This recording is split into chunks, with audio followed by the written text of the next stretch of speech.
Hey guys, welcome back. It's Josh with the Financial Advisor Car Guy. This week we're going to talk about auto auctions, and as many of you know, a couple weeks ago I was in Reno for Hot August Nights, and one of the big pieces of Hot August Nights is the auto auction. And so we're going to talk a little bit about that and my experience there. But before I do, I was going to run you guys through kind of what the week of Hot August Nights looked like. Some of you have been there. I've had conversations with some of you guys that have said, oh yeah, we'd go down there for the weekend, or, whatever, and have a little bit of experience, but it is awesome. This year there were over 6,000 registered cars, and I heard numbers upwards of 8,000 cars actually in attendance.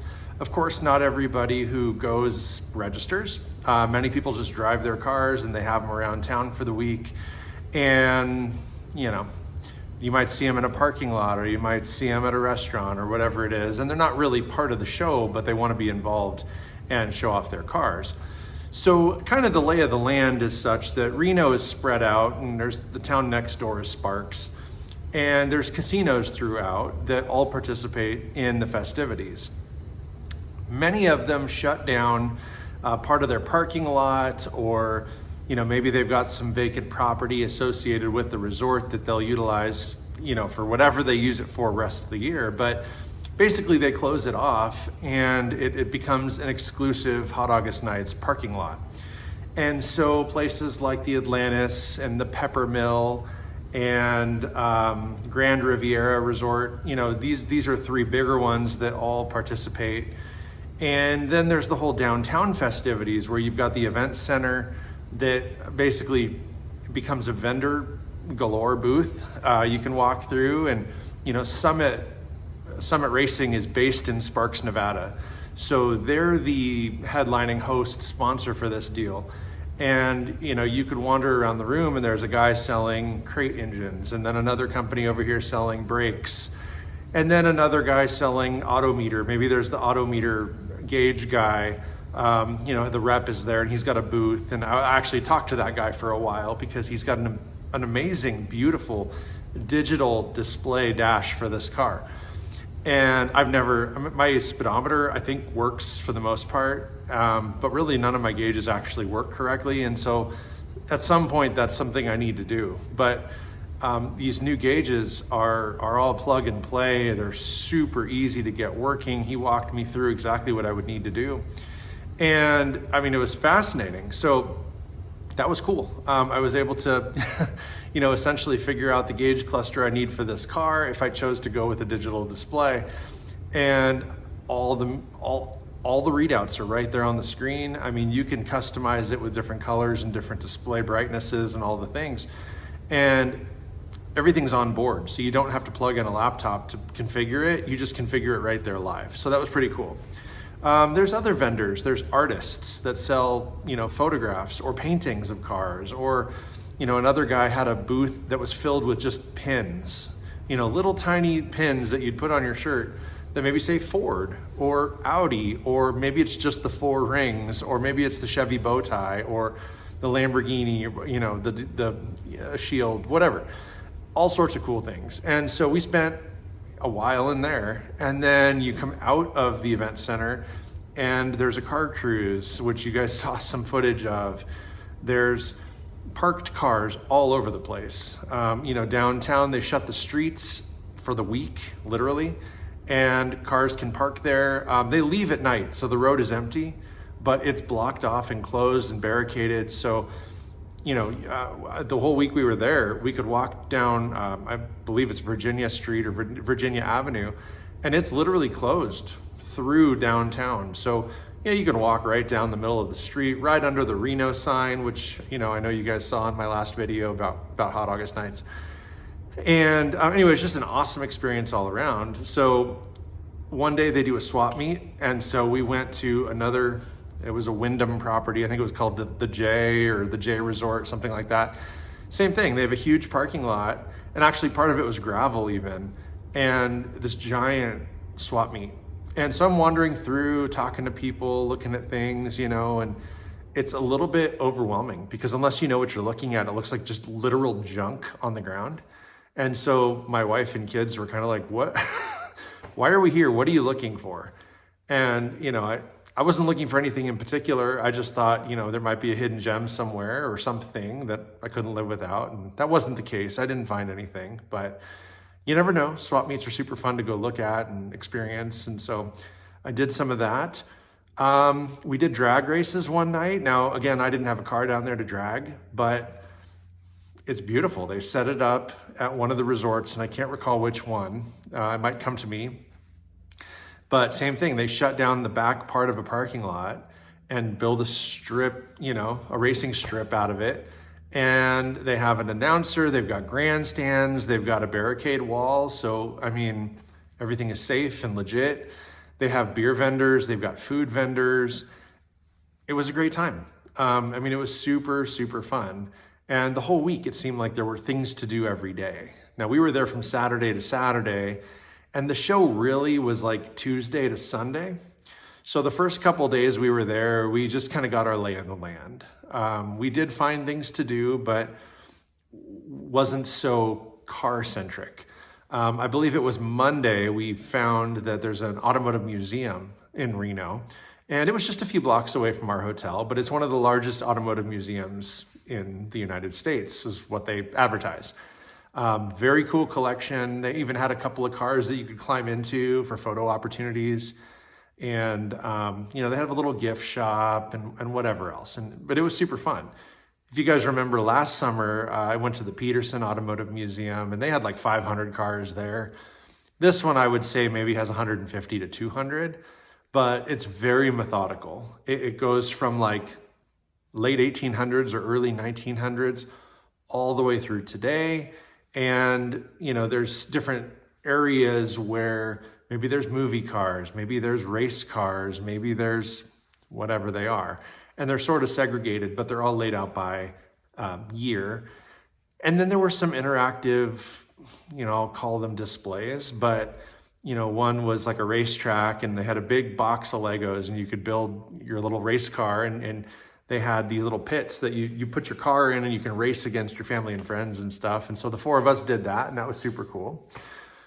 Just a lot of interactive stuff, really engaging. And the people that, operated, the guy that took my money at the door, super well, very professional, but well knowledgeable about everything that there is to know. And so he basically said, if you run into something that you don't know or want to know more about, come find me. He also told us that they do tours, like on the hour, every hour, if there's enough audience for it. We didn't do that. We just kind of did our own self-guided thing, but had a ball. So that's something I'd recommend, go check it out if you go. It's like $12 or $15 per person. So it's not super expensive, and it'll take a couple hours to get all the way through it. So it's, it's a good thing to do. That's about it. And then we spent a ton of time wandering parking lots, looking at cars, and leading up until the last couple of days when the auction takes place. So like I said, we were there Saturday to Saturday. We had sort of scheduled our week in such a way that we had stuff every day. Friday was our day to do the auction. Now, I didn't really intend on buying anything. My thought process was, if there's something that's too good of a deal, maybe I bring something home, but I didn't know what that looked like.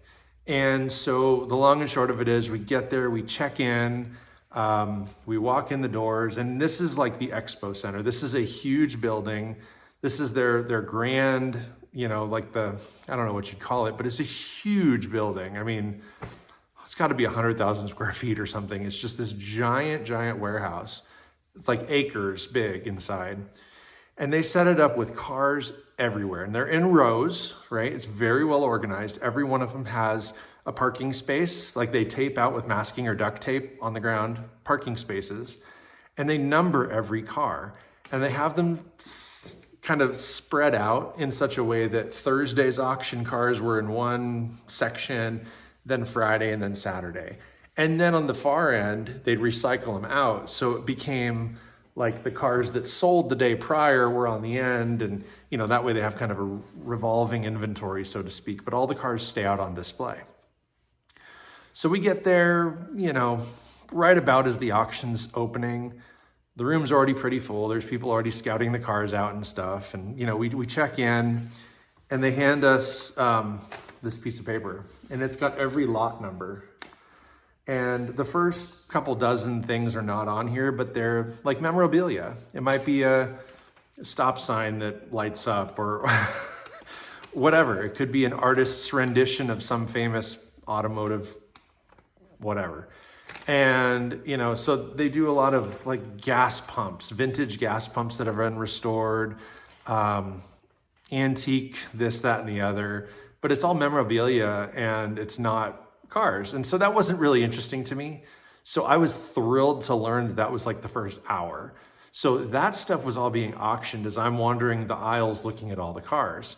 Well, pretty soon we start hearing cars start and they're getting in the queue and they're in line ready to go up on the stage. And if you can imagine, if you've ever watched like a Barrett-Jackson auction or a Mecum auction online, it's the same thing, right? They've got a stage, red carpet, they've got, a black backdrop with a few commentators up there and whatever. They've got an online bidding platform. There's a dude up there on the stage that's sitting at a laptop and he like raises his hand every time, somebody online's bidding. And then they have spotters all the way through the room.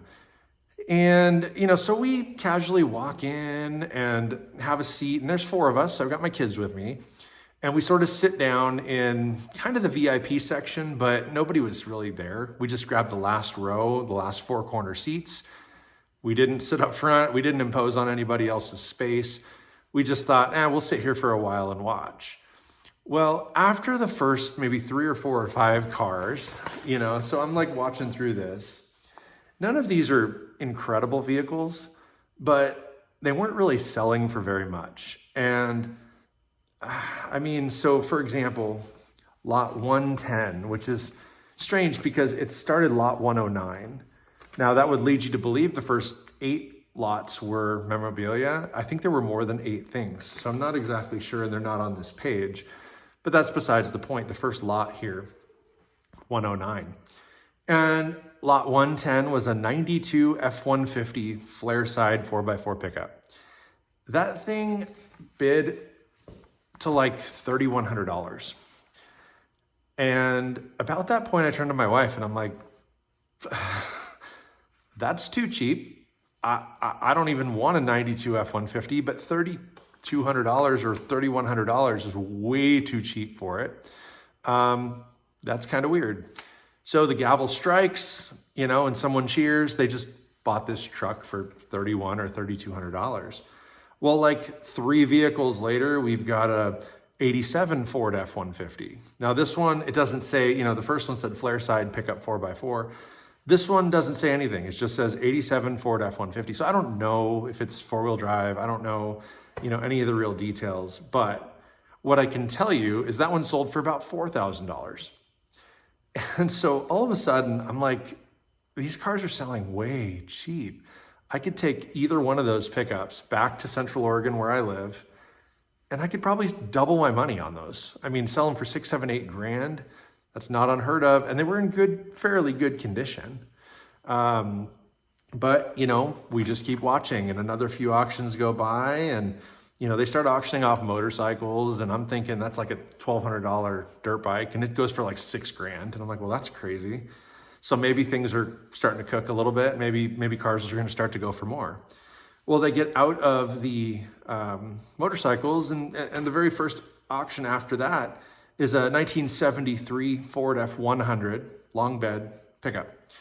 Now it was 2-wheel drive and it was lowered, but it looked awesome. It had very cool patina on it. 70s pickups, are desirable, kind of square bodied-ish. And I want to say that it sold for under $3,000. So about that point, I'm like losing my mind. I'm like, Jenny, my wife, I gotta go get a bidder number.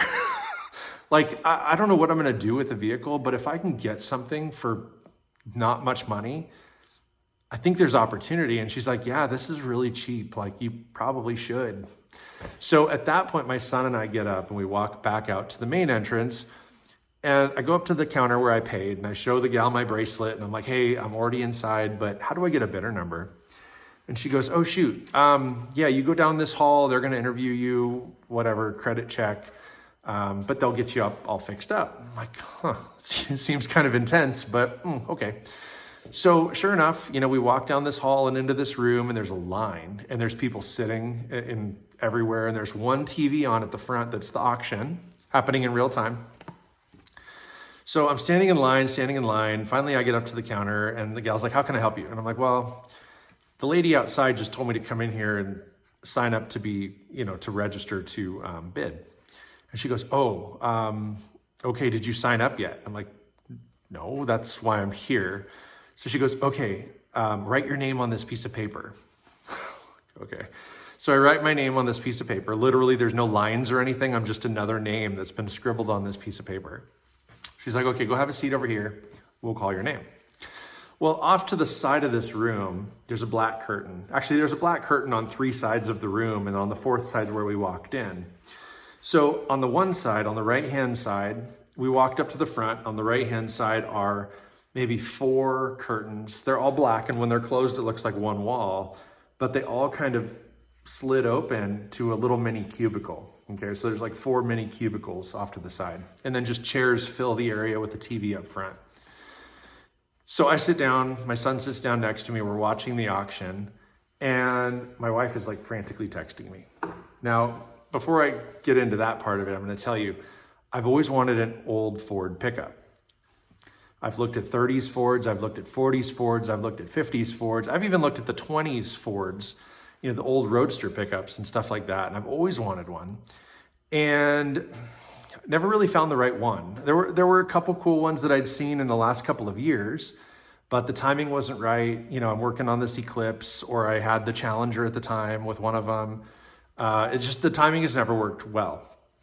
And now that the Eclipse project is essentially done and my daughter's gonna start driving it, I'm out of a project. I still have my R8, I still have my Mustang, but I don't have a project, and I've been wanting one, and she knows that. So we started seeing, the first couple of days we were in Reno, all these 36, 37, 38 Ford pickups. Well, I don't know how many, maybe a year ago I did an episode about Factory 5 and their kit cars. Well, they do a kit car truck set that's a 1937 Ford pickup.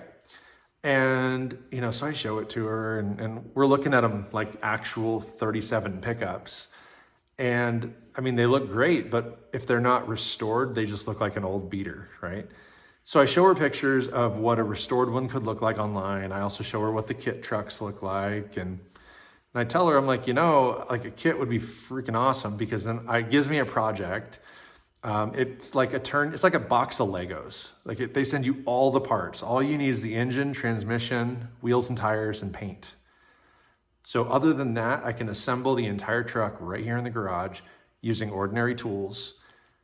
It's not a long drawn out, I've got to hunt down parts. It'd be a really convenient way to build a vehicle. It would give me something to do, right? And I about had her on board until I get into customizing my kit. And I'm online and I'm customizing it. Do I want the frame powder coated? Well, yeah, I don't want raw steel. I need it powder coated. Otherwise, it's just work for me to finish it once it gets here, and I can do that. But the point is, I'm going through checking all these boxes of what I want and what I don't want. I have to select my potential engine and transmission. Am I going to use a Ford engine? Am I going to use a Chevy engine? Is it going to be this? Is it going to be that? Manual, clutch, whatever. All the options. So I'm building this kit, and it comes out to like 25 grand. So I'm like, honey, I don't know that that's worth it. If I'm going to spend 25 grand, why wouldn't I buy a truck that's already done? I can enjoy it today. And she's like, yeah, you're not wrong. So I tell you that side story there because while my son and I are sitting there waiting to get into this cubicle to talk to somebody about getting a bidder number, up on the screen pops, hey, I've got the list here, so I'm looking. A little bit older one, but a 1932 Ford hot rod pickup. And it was painted yellow, which wouldn't have been my first choice, but it had a more late model 302, just like I have in here. It was an automatic transmission. It had been gone through, it had disc brakes, fairly primitive, but a well I would call it a well-restored 1932 pickup. And I'm like, man, that truck's like 90 plus years old and it looks incredible. So I'm like tapping my foot, I'm anxious, I'm watching the screen, and it's like 1,000, 2,000, 3,000. It gets to 10,000 and sort of stalls. Then I think they go to like 10,500, and then maybe 10,750, and then 11, and then, ultimately it gets up to about 13,000. Gavel strikes, buyer takes it home for 13,250. And I'm like, holy crap, that's literally half the cost of the kit that I'm looking at. And this is a done turnkey truck. I don't have to source wheels and tires. I don't have to source an engine and transmission. I don't have to paint it. I probably would, but I don't have to paint it for 13,000 and change. Maybe 14,000 when you add in the buyer's commission or the buyer's premium, whatever. So at this point, I'm like losing my mind, thinking I'm missing out on all these opportunities. There's, shortly after that, or maybe it was shortly after that, a 73 Stingray Corvette came up, and it sold for $9,000, which I'm like, wow, under 10, that's a pretty good deal. Well, as the day progressed, those cars were selling for 25 to 50 grand. Why that one sold for 9, I don't know. I did not find it later to compare it to the others. There was a sea of Stingrays. They were everywhere. There was probably 9 or 10 of them auctioned off that day. And that one was by far the cheapest. And it ran and drove, and they drove it up on the stage, and then they push it off. You get the guys come out with the white gloves and they push the car away and stuff, just like the auctions on TV. But I'm like freaking out a little bit because I'm thinking, man, I'm like both those, the truck, the car, those just sold for way too cheap. What's going on? I need to get my bidder number. So they take me into the cubicle. Finally, they call my name and they say, okay, here's how it works, right? We're gonna give you this really cool bidder number, right? You're a VIP, so you can sit down on the floor in there. And I'm thinking like we already were, but you can sit down on the floor in there. And if there's a car that comes up, you just raise your hand. Just raise your hand and one of the spotters is gonna call you. They're gonna ask for your bidder number at the end. Whatever. Cool. So, they want my driver's license. They need proof of insurance. They want a $5,000 deposit, which is fully refundable at the end of the auction if you don't use it. Otherwise, it gets applied towards the purchase price of a vehicle. I said, yeah, that's fine, right? So I hand the lady my card. She swipes it. Great, you're approved. And by the way, there's a $50 premium charge to buy this. Basically, there's a $50 cost to doing business. If you want the possibility of bidding, it's gonna cost you $50. I'm like, man, I don't know if I'm gonna bid on anything, but I would be really annoyed if I missed out on an amazing deal later in the day because I didn't pay the $50. So I'm like, yeah, okay, fine. Charge me the $50, whatever. Just get me out there because I'm missing cars. So she runs the card for, $5,050, right? The $5,000 deposit, my $50 cost or whatever. She hands me this. I couldn't get back out on the floor fast enough. So what ended up happening was I missed several auctions between that Stingray Corvette and when the lady handed me my bidder number. But I get out there and my wife's like, where have you been? That took way too long. You missed the yellow truck. And I'm like, no, I know, I was watching it on TV. There was another pickup that came through, and I'm not seeing it on here. There was another something. Anyway, by the time we came back out and sat down, there was a 63 Ford F100. And is that the one? That might have been the one. It was a 63 F100. And, I would tell you that my dream pickup is that early 50s to mid 50s pickup. A 56 is ideal. I really like the square window in the driver and passenger door. It's a more squared off door. You can find them with the big window, big rear window. That's ideal. 56 is really what I'd like, but that body style is pretty awesome. And I'm drawing a blank, but I want to say it's like a 50 or a 51, that's the start of that body style. So really that was kind of what I was wanting, but like I said, a late 20s or 30s or a 40s pickup would have been just fine. I've always wanted just an old Ford pickup. And so I want to say it was this one, the 63 F100 came through, and I think it was literally like they were striking the gavel as my son and I got back to my wife. So I missed it. I don't think it hit the reserve. So I'm like, dodged a bullet. I mean, I didn't miss it. But okay. So I show my wife my bidder number and I'm like, we're good to go. Now what? So we start talking about a budget. You know, what do you want to buy?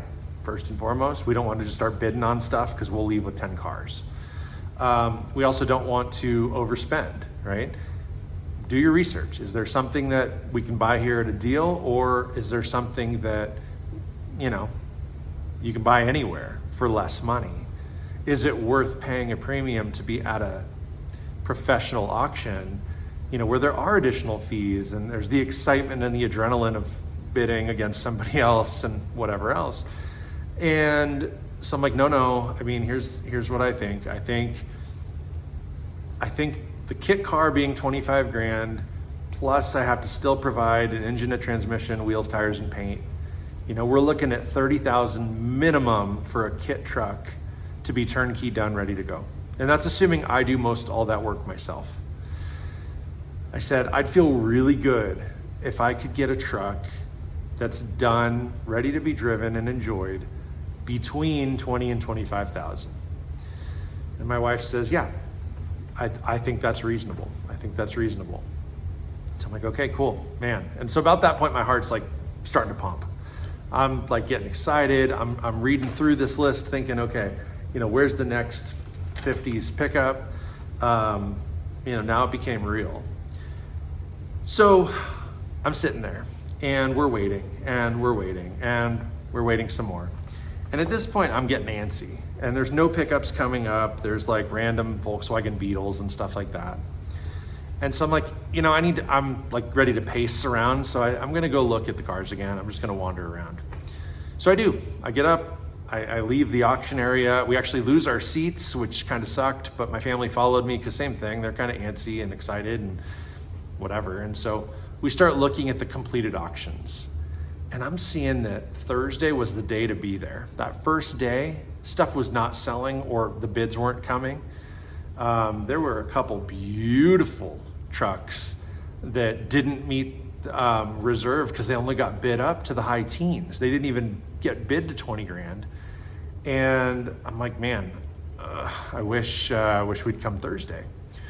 So we're still looking around, and there's other cars. We saw a Mustang. There was an R8 there that was getting auctioned that day that we were there. There was another one getting auctioned the next day, which was when we were driving home.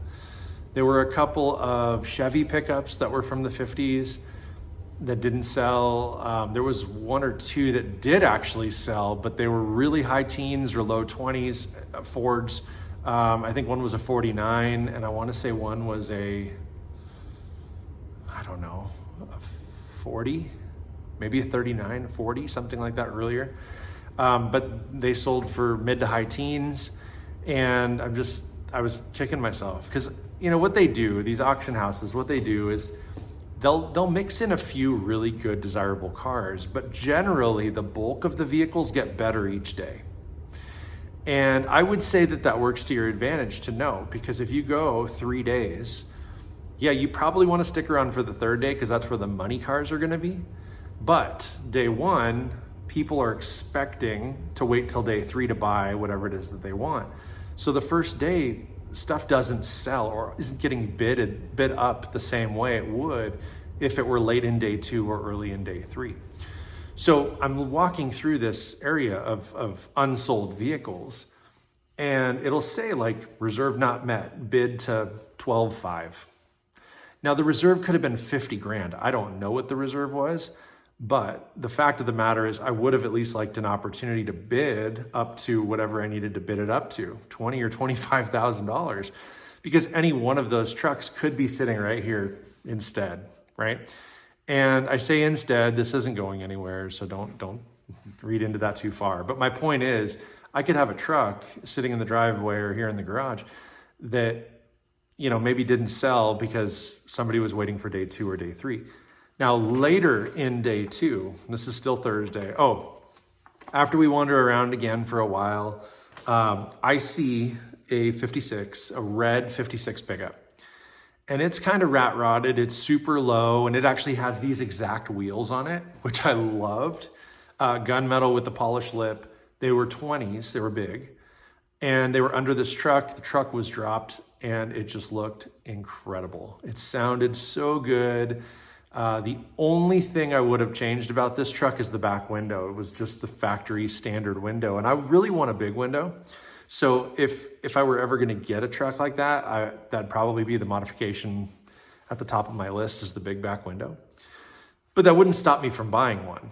And so this truck gets started and I walk over to it and I'm looking at it and I see the parking spot that it's sitting in and it says lot number, whatever it was, I'll find it here, 358, lot 358. And we're talking like, that's hours into the show. So I'm kind of like, okay guys, we're gonna watch this truck. If I can get it, I'll bid. If I can't get it, I won't bid. We're gonna go to lunch after that because there's really nothing that interests me for like another 60 or something cars. And they're not moving all that fast. So we'll go get some lunch and whatever. So the kids were on board with that. We wait. Finally, this red truck comes up. I walk down to, I kind of watch it. I walk around it, I'm looking in it. And it was a little bit awkward because one of the guys from the auction house is sitting in it, right? He's like driving it forward in line. So he's sitting in it. And I'm a little bit awkwardly looking at it. I'm kind of peeking in, looking at the dash, the gauges, trying to look and see, like, does it have carpet or is it raw metal? Is the upholstery nice? And it is, it's all great. So he gets up to the auction block and my wife and I are standing down there. My kids have gone back to seats at this point, but we're standing down there and I'm like, my heart's pumping hard. It's just beating out of my chest. The adrenaline of bidding on a truck, making this thing happen is like incredible. So it's a whirlwind. It's so fast, so the guy goes, okay, so this is a 56 F1 or F100, modified, whatever. It's got a, 351, I think is what it was, but automatic transmission, lowered, custom wheels, custom brakes, whatever. Great. We'll start the bidding at 15 grand. So my wife and I kind of look at each other and we're like, wow, that's a little bit higher than pretty much everything else has been starting at. Everybody's been starting it super low. So boom, 15, 16, 17, 18, 19, 20,000 bucks, just like that, people bidding. And the next bid, 21,000. And I'm just like, this thing's shooting up so fast. I don't want to like put my number up and him not see me before he gets to 25. And now all of a sudden he points at me and I'm 26. And then I'm like, oh, blown my budget. So at about 21, I turn to my wife and I'm like, it's now or never for this truck. Like, do I bid? Do I not? Do I bid? Do I not? And about that time, he goes, okay, reserve is off, or reserve has been met. And the kids, the guys with the white gloves, they start pushing the truck off the stage. I'm like, wait, I want to bid. So he goes, okay, the reserve is off. Do I have 22? And right as like, I'm ready to lift my thing, another guy's 22, 23, 24, just like that. And I'm like, oh my gosh, I think the dude that bid 23 is going to bid 25. So I turn to my wife and I'm like, I don't think I should do it. And like an idiot, I didn't do it. And the guy's like, sold, and strikes the gavel. And I'm like, son of a gun, you didn't even do the countdown. Like usually they're like, going once, going twice. Didn't even do that. The guys are rolling the truck away. It's like rapidly bid up to 24,000, sold. And I'm like, son of a gun, I missed it. 25 would have been my bid. Now, with the buyer's premium and any other taxes and things like that, it would have exceeded my $20,000 to $25,000 budget. So in my mind, I missed it, but probably for the best. There's 2 more trucks coming up later in the day. So we go to lunch. I try to get my mind off it. Whatever's fine. We go back. We wander around again, look at more vehicles. make our way back over, and I'm just gonna cut to the chase. The trucks come up back to back, and one's a 56, one's a 55. The 55 has had like a complete nut and bolt restoration, like down to the frame, if you will. Now it's sort of a unibody design, so for what it is, it's essentially a frame off restoration. Now, the 56 was not. It was still done nice, and it was still like kind of restored, but I think it was just cleaned up. I don't think, you know, the description on the rig didn't say, you know, new crate motor, new transmission, new upholstery, new paint, new, you know, like the yellow, it was yellow again. The 56 was yellow. The 55, no. I said that backwards. The 55 was yellow and is the one that had everything dialed. It was frame off restoration, beautifully done, ready to go, show ready, like absolutely phenomenal truck. I wouldn't have repainted it. I would have just left it yellow and enjoyed it. The 56, which, as you know, I'd probably rather have because I like the body a little bit better on a 56. It was a dark forest green, and it was actually lovely. I don't love green cars, but it was really pretty. It was mostly original, but just upkept well. Someone had bed lined the entire bed. So, I mean, that kind of, to me, ruined the inside of the bed, because I want to see an old pickup that's got beautiful wood in the bed. This one did not. It looked like someone laid down a piece of plywood and then bed lined it. And bed lined the sides, bed lined everything. It didn't look bad, it just didn't look original. The yellow truck was lowered a little bit. The green truck sat stock. They both had similar like torque thrust wheels on them. Nothing fancy, but you know, new tires, new wheels, probably new updated brakes, maybe power assist, this, that, and the other. But for the most part, the yellow truck was a way better truck, but I kind of wanted the green one. Now the green one came up for auction first. So I told my wife, I said, okay, same story. If it goes for 25 or less, I probably ought to bid, but I'd almost rather have the yellow truck. I think it's a less desirable truck being that it's a 55, but it's got everything done to it. So it's gotta be, you know, worth more. So the green one rolls up. Same thing, I'm like sitting, at this point I'm sitting because I'm like, I just can't take it. I can't be pacing, I gotta go sit down. And we have our VIP pass, so it's no big deal. We sit right down. We're like 6 or 8 rows back, and there's like nobody because we're towards the end of the day. So most of the bidders had gone home, or they'd already won what they wanted or whatever. So it wasn't a huge deal. Well, green truck rolls up, and the guy said something about, we're gonna start the bidding at $50,000. I'm like, what? 50 grand, you kidding me? And he kind of chuckles, there's no bids. He's like, oh, okay, tough crowd. We'll open the bidding at $20,000. And I'm like, I mean, that's better, but what? 20 grand? Immediately, 20, 21, 22, 23, 24, 25, and up to like 30 grand it goes. It stalled out around 30,000, and the reserve was not met. So that truck didn't sell. The yellow one then rolls up, same exact thing. Let's start the bidding at 50,000, and crickets. And so I'm like, dang it, this guy's gonna do the same thing, and it's gonna, you know. So 50,000, and all of a sudden he's like, oh, nobody's willing to spend that kind of money? Let's go to 25. Immediately, 25, 26, 27. So I'm like, I throw my hands in the air. I'm like, well, I'm done. I mean, that sucks. So I didn't buy anything. I got the experience, I got the adrenaline rush. I didn't spend a penny outside of the $50 for the ability to bid. I did feel like I missed out on a couple things early in the morning. Those first couple of trucks, that Corvette even. I'm not a Corvette guy, but a $9,000 Stingray is just a steal. And you know, I really, again, looking at it, should have worked Thursday into the schedule. I should have done the auction on Thursday, because that was really where the best buys were. There were not just classic cars. You know, one thing my wife and I were talking about on the drive home, they had a 2016 Bentley Continental GT. It had like 30,000 miles. It sold for 25 grand. And that's like a $160,000 car. They had a couple of BMWs, a couple high-end Mercedes. They had an S550 that didn't have a lot of miles. It was a little bit older, and I think that maybe that's the problem with it. It was a little bit older. It was like 10 years old. I think it was a 13 or a 14. I think it had like 40,000 miles. It sold for $12,000. It sold for nothing. In fact, I told my wife, I'm like, I think the AMG wheels are worth 12 grand. Like, that's ridiculously cheap. So there are some deals and steals if you're really looking for them, and if you have the money to spend. I think that there's an opportunity there to make some money.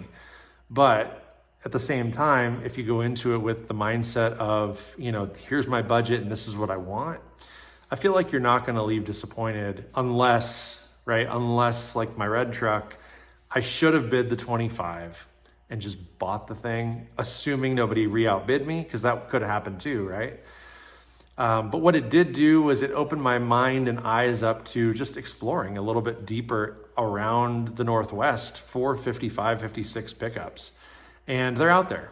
I can get a real nice red big window 56 right now. There's one maybe 150 miles away from me that they're asking $25,000 for. So it's essentially the same truck, but it's got the big back window, which the other one didn't have. The downside is this local one has a Chevy 350 in it. And I'm a little bit too much of a purist for that. I don't know that I want an old Ford pickup with a Chevy engine in it. If it had even a 289 or a 302, I'd probably, guys, be all over it and you'd see it next week. But that's not the case. So don't get your hopes up. Next week, we're going to talk about my daughter's Eclipse again. And there's a little bit of an update on that. But otherwise, thank you guys for watching. Let me know in the comments, have you guys ever been to a real automotive auction? And if so, what was your experience? Did you bid on anything? Did you pay for the ability to bid on anything? I'd be curious. I don't know that they're all the same. There were some pretty crazy cars that sold for pretty crazy money. We did see a couple really close to $200,000 cars being sold. And then, like I said, we saw some old pickups that sold for under $3 grand. Cars in general. I watched a Chrysler Crossfire. It was like a daily driver. It had quite a bit of miles, but I think it sold for under $3,500. And I don't know. I mean, again, I think there's money to be made if you're in the market and have the ability to transport a car to and from and all the things that go along with it. So that's all I got for you guys this week. Thanks for watching. May every investment you make be a good one. Till next time.